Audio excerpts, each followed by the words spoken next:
ಕನ್ನಡ ಚಿತ್ರರಂಗದಲ್ಲಿ ಕನ್ನಡ ಸಿನಿಮಾಗಳಿಗೆ ನ್ಯಾಯ ಸಿಗ್ತಾ ಇದೆಯಾ ಇಂಥದ್ದೊಂದು ಪ್ರಶ್ನೆ ಈಗ ಎಲ್ಲ ಕಡೆ ಹರಿದಾಡ್ತಾ ಇದೆ. ನಾನು ಯಾಕೆ ಈ ಮಾತನ್ನು ಹೇಳ್ತಾ ಇದ್ದೀನಿ ಅಂತಂದರೆ, ಕನ್ನಡ ಚಿತ್ರರಂಗದಲ್ಲಿ ಸಾಕಷ್ಟು ಒಳ್ಳೆಯ ಸಿನಿಮಾಗಳು ಬರ್ತಾ ಇವೆ. ಅದು ಸ್ಟಾರ್ ಸಿನಿಮಾಗಳಾಗಿರ್ಬೋದು ಅಥವಾ ಹೊಸಬರ ಸಿನಿಮಾಗಳೇ ಆಗಿರ್ಬೋದು. ಆದರೆ ಅಂಥ ಸಿನಿಮಾಗಳಿಗೆ ಮಲ್ಟಿಪ್ಲೆಕ್ಸ್ನಲ್ಲಿ ಅನ್ಯಾಯ ಆಗ್ತಾ ಇದೆಯಾ, ಇಂಥದ್ದೊಂದು ಚರ್ಚೆ ಈಗ ಬರೋದಕ್ಕೆ ಕಾರಣ ಬೇರೇನೂ ಅಲ್ಲ, ವಿನೋದ್ ಪ್ರಭಾಕರ್ ಅವರು ಅಭಿನಯಿಸಿರ್ತಕ್ಕಂಥ ಮಾದೇವ ಅನ್ನೋ ಒಂದು ಸಿನಿಮಾ.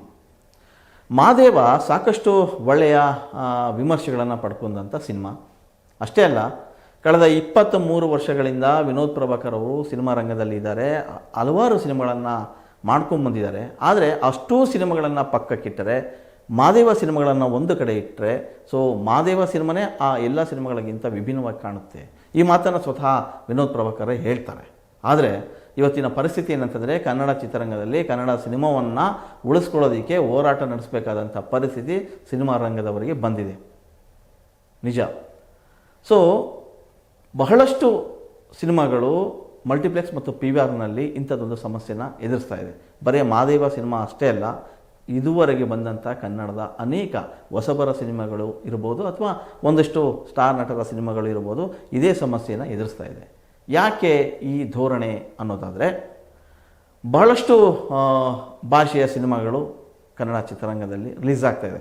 ಹಿಂದಿ, ತಮಿಳು, ಮಲಯಾಳಂ, ತೆಲುಗು, ಈ ಎಲ್ಲ ಭಾಷೆಯ ಸಿನಿಮಾಗಳನ್ನು ಕೂಡ ಕನ್ನಡಿಗರು ಪ್ರೀತಿಯಿಂದ ಗೌರವದಿಂದ ನೋಡ್ತಾರೆ, ಅಪ್ಪಳಿಸ್ತಾರೆ, ಅಪ್ಪುಗೆಯನ್ನು ವ್ಯಕ್ತಪಡಿಸ್ತಾರೆ. ಆದರೆ ಕನ್ನಡ ಸಿನಿಮಾಗೆ ಮಾತ್ರ ಮಲ್ಟಿಪ್ಲೆಕ್ಸು ಯಾಕೆ ಈ ಧೋರಣೆನ ಅನುಸರಿಸ್ತಾ ಇದೆ ಅನ್ನೋದು ಎಲ್ಲರ ಮಾತು. ಮಾದೇವ ಸಿನಿಮಾ ತುಂಬ ಚೆನ್ನಾಗಿದೆ, ಒಳ್ಳೆಯ ರಿವ್ಯೂ ಬಂತು. ಎಲ್ಲ ಕಡೆ ಸಿಂಗಲ್ ಥಿಯೇಟ್ರನ್ನ ಹೋಲಿಕೆ ಮಾಡಿದ್ರೆ ಸಿಂಗಲ್ ಥಿಯೇಟ್ರ್ನಲ್ಲಿ ಒಳ್ಳೆಯ ವಿಮರ್ಶೆಗಳು ಜೊತೆಗೆ ಜನರು ಕೂಡ ಮೆಚ್ಚುಗೆಯನ್ನು ವ್ಯಕ್ತಪಡಿಸಿದ್ದಾರೆ. ಫ್ಯಾಮಿಲಿ ಆಡಿಯನ್ಸು ಕೂಡ ರಾತ್ರಿ ಶೋ ಕೂಡ ಬಂದು ಹೋಗ್ತಾರೆ ಅನ್ನೋದಾದರೆ ಆ ಸಿನಿಮಾದ ಕಂಟೆಂಟ್ ಯಾವ ರೀತಿಯಾಗಿದೆ ಅನ್ನೋದು ನೀವು ಯೋಚನೆ ಮಾಡಬೇಕು. ಈಗಾಗಲೇ ಆ ಸಿನಿಮಾದ ಬಗ್ಗೆ ಸಾಕಷ್ಟು ಒಳ್ಳೆಯ ವಿಷಯಗಳೇ ಬರ್ತಾ ಇದೆ. ಸಿಂಗಲ್ ಥಿಯೇಟ್ರ್ನಲ್ಲಿ ಪ್ರದರ್ಶನ ಆಗ್ತಾ ಇರ್ತಕ್ಕಂಥ ಈ ಸಿನಿಮಾ ಮಲ್ಟಿಪ್ಲೆಕ್ಸ್ನಲ್ಲಿ ಶೋ ಕಮ್ಮಿ ಆಗ್ತಾಯಿದೆ. ಸೊ ಇದೊಂದೇ ಕಾರಣಕ್ಕೆ ಈಗ ಚಿತ್ರತಂಡ ಚೇಂಬರ್ವರೆಗೂ ಬಂದು ತಮ್ಮ ಮನವಿಯನ್ನು ಸಲ್ಲಿಸ್ತಾ ಇದೆ. ಅಂದರೆ ಕನ್ನಡ ಚಿತ್ರರಂಗದಲ್ಲಿ ನಮ್ಮ ಕನ್ನಡ ಚಿತ್ರರಂಗಕ್ಕಾಗಿ ಹೋರಾಟ ನಡೆಸುವಂಥ ಪರಿಸ್ಥಿತಿ ನಿರ್ಮಾಣವಾಗಿದೆ. ಇದಕ್ಕೆ ಕಾರಣ ಯಾರು? ಸೊ ಮಲ್ಟಿಪ್ಲೆಕ್ಸ್ನಲ್ಲಿ ಚೆನ್ನಾಗಿರ್ತಕ್ಕಂಥ ಚೆನ್ನಾಗಿ ಪ್ರದರ್ಶನ ಕಾಣ್ತಾ ಇರ್ತಕ್ಕಂಥ ಸಿನಿಮಾಗೆ ಶೋನೇ ಕೊಡ್ತಾ ಇಲ್ಲ ಅನ್ನೋದಾದರೆ ಇದನ್ನು ಸರಿಪಡಿಸೋರಾದರೂ ಯಾರು? ಇಂಥದ್ದೊಂದು ಪ್ರಶ್ನೆ ನಡೀತಾ ಇದೆ. ಸೊ ಎಲ್ಲೋ ಒಂದು ಕಡೆಗೆ ಪರಭಾಷೆಯ ಸಿನಿಮಾಗಳ ಹಾವಳಿ ಜಾಸ್ತಿ ಆಗ್ತಾ ಇದೆ. ಸೊ ಈಗಿನ ಮಾತಲ್ಲ, ಹಿಂದೆಯಿಂದನೂ ಕೂಡ ಪರಭಾಷೆಯ ಸಿನಿಮಾಗಳು ಇಲ್ಲಿ ಬರ್ತಾ ಇದೆ. ಹೆಚ್ಚೆಚ್ಚು ಆ ಸಿನಿಮಾಗಳಿಗೆ ಇಲ್ಲಿ ಜಾಗ ಕೊಡ್ತಾ ಇದ್ದಾರೆ. ಆದರೂ ಕೂಡ ಕನ್ನಡ ಸಿನಿಮಾಗಳು ಅಲ್ಲೊಂದು ಇಲ್ಲೊಂದು ಸೌಂಡ್ ಮಾಡ್ತಾ ಇದೆ. ಸೊ ಈ ನಿಟ್ಟಿನಲ್ಲಿ ಒಂದು ಒಳ್ಳೆಯ ಸಿನಿಮಾ ಬಂದಾಗ, ಈಗ ಕನ್ನಡ ಸಿನಿಮಾ ರಂಗದ ಪರಿಸ್ಥಿತಿನೇ ಆಗಿದೆ.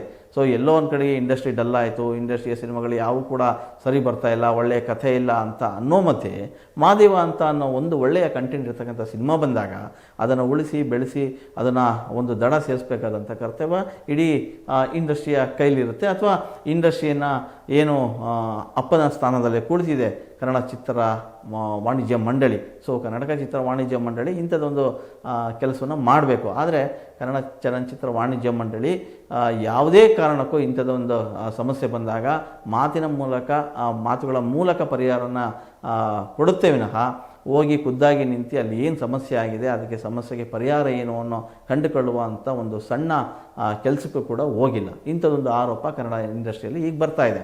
ಸೊ ಸದ್ಯಕ್ಕೆ ಮಾದೇವ ಸಿನಿಮಾ ಹೆಚ್ಚು ಕಮ್ಮಿ ಒಳ್ಳೆಯ ಶೋ ಇದ್ದರೂ ಕೂಡ ಅದನ್ನು ಶೋ ಕ್ಯಾನ್ಸಲ್ ಮಾಡ್ತಾರೆ. ಅಂದರೆ ಪ್ರೈಮ್ ಟೈಮ್ ಸಿಗ್ತಾ ಇಲ್ಲ. ಯಾವುದೋ ಒಂದು ಹಿಂದಿ ಭಾಷೆಯ ಸಿನಿಮಾ ಬಂತಂದರೆ ಆ ಸಿನಿಮಾಗೆ 7 ಶೋಗಳನ್ನು ಕೊಡ್ತಾರೆ, ಕನ್ನಡಕ್ಕೆ 2-3 ಕೊಡ್ತಾರೆ. ಅದು ಪ್ರೈಮ್ ಟೈಮ್ ಸಿಗಲ್ಲ. ಇಂಥ ಸಿನಿಮಾಗಳು, ಒಳ್ಳೆಯ ಸಿನಿಮಾಗಳು ಬರ್ತಾ ಇರೋದೇ ಈಗ ಕಷ್ಟ ಅಂತ ಇರುವಾಗ ಒಳ್ಳೆಯ ಸಿನಿಮಾ ಬಂದಾಗ ಯಾಕೆ ಈ ರೀತಿಯ ಧೋರಣೆ ಮಾಡ್ತಾರೋ ಗೊತ್ತಿಲ್ಲ. ಸೊ ಸದ್ಯಕ್ಕೆ ಕನ್ನಡ ಚಿತ್ರರಂಗದಲ್ಲಿ ಈಗ ಮಾದೇವ ಸಿನಿಮಾದ ಬಗ್ಗೆ ಎಲ್ಲ ಕಡೆ ಒಳ್ಳೆಯ ಒಪಿನಿಯನ್ ಇದೆ. ಸೊ ವಿನೋದ್ ಪ್ರಭಾಕರ್ ಅವರ ಅಭಿನಯದ ಬಗ್ಗೆ ಕೂಡ ಸಾಕಷ್ಟು ಜನ ಮಾತಾಡ್ತಾ ಇದ್ದಾರೆ. ಅಂದರೆ ನೋಡಿ, ಒಬ್ಬ ನಟ ಒಂದು ಸಿನಿಮಾಗೆ ಎಷ್ಟೊಂದು ಕಷ್ಟಪಟ್ಟು ಆ ಪಾತ್ರಕ್ಕೆ ಪರಕಾಯ ಪ್ರವೇಶ ಮಾಡಿ ಆ ಸಿನಿಮಾನ ತನ್ನ ಹೆಗಲ ಮೇಲೆ ಕೂರಿಸಿ ಹೊತ್ಕೊಂಡು ಥಿಯೇಟ್ರ್ವರೆಗೂ ಬರ್ತಾನೆ. ಆದರೆ ಥಿಯೇಟ್ರ್ನಲ್ಲಿ ಒಳ್ಳೆಯ ಯಶಸ್ಸು ಬಂದಾಗ, ಒಳ್ಳೆಯ ಮಾತುಗಳು ಬಂದಾಗ ಅದನ್ನು ನಿಲ್ಲಿಸ್ಕೋಬೇಕು ಥಿಯೇಟ್ರ್ನಲ್ಲಿ ಅಂತ ಒದ್ದಾಡೋದಿದೆಯಲ್ಲ, ನಿಜಕ್ಕೂ ಶೋಚನೀಯ ಅಂತ ಅನಿಸುತ್ತೆ. ಸೊ ಇಂಥ ಪರಿಸ್ಥಿತಿ ಇದ್ದಾಗ ಕನ್ನಡಿಗರು ಹೋರಾಡಬೇಕು, ಕನ್ನಡದ ಸ್ಟಾರ್ಗಳು ನಿಂತ್ಕೋಬೇಕು.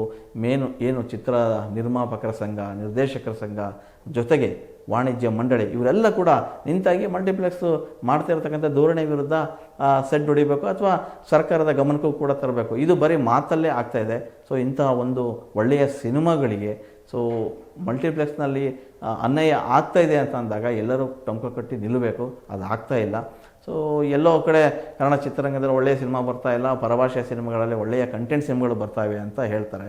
ಸೊ ಇಲ್ಲೇ ಬಂದಾಗ ಇಂಥ ಸಿನಿಮಾಗಳನ್ನು ನೋಡಿ ನಿಲ್ಲಿಸ್ಕೋಬೇಕಾದ ಕರ್ತವ್ಯ ಪ್ರತಿಯೊಬ್ಬರದು. ಆದರೆ ಆ ಕೆಲಸ ಮಾಡೋದಕ್ಕೆ ಯಾರು ಕೂಡ ಮುಂದಾಗ್ತಿಲ್ಲ. ಸದ್ಯಕ್ಕೆ ಮಹಾದೇವ ಸಿನಿಮಾಗೆ ಅನ್ಯಾಯ ಆಗಿರೋದು ನಿಜ.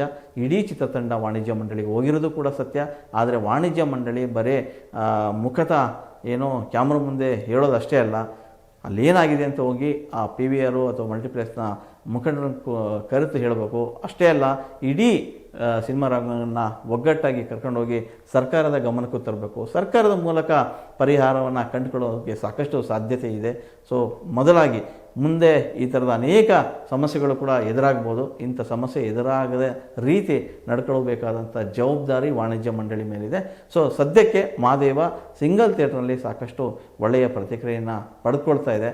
ಮುಂದೆ ಇಂತಹ ಸಿನಿಮಾಗಳು ಬರುವ ಎಲ್ಲ ಸಿನಿಮಾಗಳಿಗೂ ಕೂಡ ಈ ರೀತಿಯ ತೊಂದರೆ ಆಗಬಾರ್ದು.